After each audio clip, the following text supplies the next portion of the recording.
Vecinos del pueblo de Joco en la alcaldía Benito Juárez, inconformes y afectados por la construcción del complejo Mítica, alertaron que la tala de árboles continúa en la zona y emplazaron al gobierno capitalino a detener las obras. Dieron como plazo el 14 de junio o cerrarán Avenida Universidad.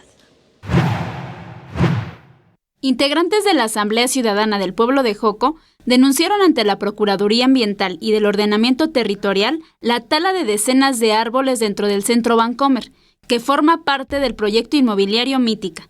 Esta nueva tala clandestina, ya presentamos una denuncia ante la PAON y estamos ahora viendo la posibilidad de presentar una denuncia penal. Pero recordemos, esto es al interior del pueblo, al interior del pueblo y de los terrenos de Mítica. Exigieron a la jefa de gobierno de la Ciudad de México, Claudia Sheinbaum, que todas las obras que se están construyendo en ese perímetro se detengan hasta que se establezcan las mesas de negociación donde estén presentes autoridades capitalinas, representantes de la empresa y vecinos.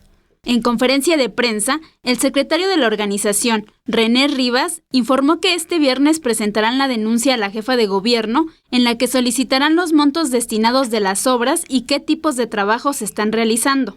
Como interesados y perjudicados de este atentado ecológico, que sean los vecinos coadyuvantes de estas investigaciones junto a la Procuraduría Ambiental.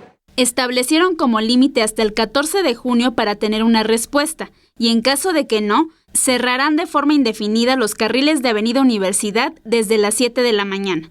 Si en una semana no nos dan respuesta y no nos sentamos para ver estas problemáticas, vamos a cerrar los miembros de la Asamblea Ciudadana del Pueblo de Joco, la Avenida Universidad, todos los carriles de sur a norte, de forma indefinida hasta que nos atiendan los representantes de la Alcaldía Benito Juárez y del Gobierno de la Ciudad de México.